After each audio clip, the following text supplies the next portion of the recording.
Over the last few days, we have been sharing with you the story of a dramatic rescue in Haiti involving a former CBS News producer. Frank Thorpe drove 6 hours Tuesday night after getting a frantic phone call from his wife, Jillian, saying that she was trapped in Port-au-Prince in a collapsed house. After arriving there, he was able to pull her out of the wreckage. And Frank and Jillian Thorpe arrived back in the States last night. There they are with us this morning. Good morning to you both. Good morning. Good morning, Maggie. Jillian, we were so captivated by your story, which Frank shared with us the morning after the quake when you guys were still in Haiti.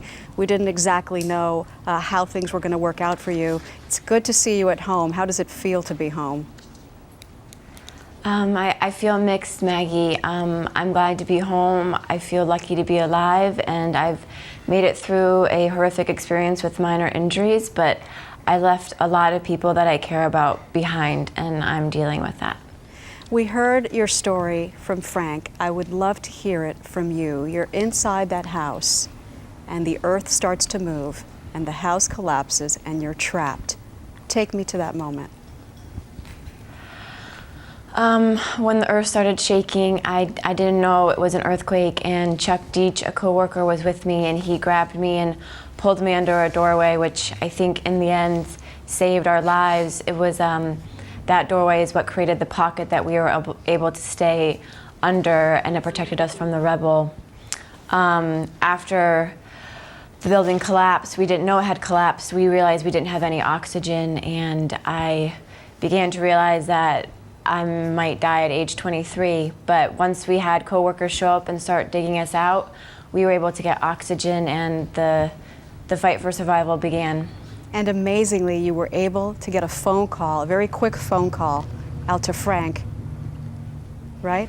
Yeah, actually, I wasn't able to make any phone calls. I was able to receive phone calls, and I received several phone calls from people in the States, friends I have in Haiti, and Frank being one of them. And that's when he found out that I was trapped, and he began his trip to me. Oh, so luckily he called you and you were able to answer.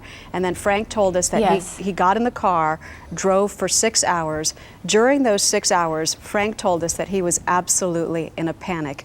You were trapped under this building. Did you manage to keep it together? Were you calm and thinking that it was going to work out? I was calm. For some reason, I did not panic. I don't know why, but I was able to hold it together, and I was just accepting what was ever going to happen because I wasn't sure if we were going to make it. Luckily, you did make it, and you've told us this morning that you're glad to be home, but part of you wishes that you were still back in Haiti. Frank, do you want to tell her you're crazy? Jillian, look what we survived. Why are you saying that?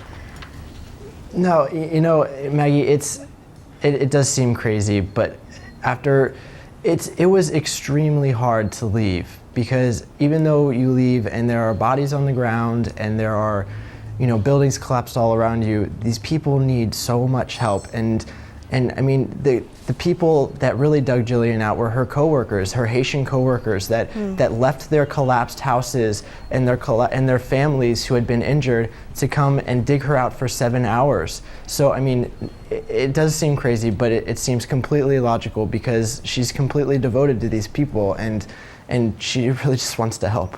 You know what? You're not the first people we've heard that from. Several people in your position say that they want to go back. So Jillian, I want to leave it with you and give you an opportunity to speak to the people of Haiti.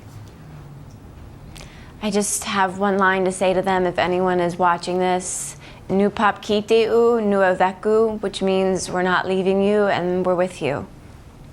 You are unbelievable, Jillian. Thank you so much. Frank, good to see you guys both well.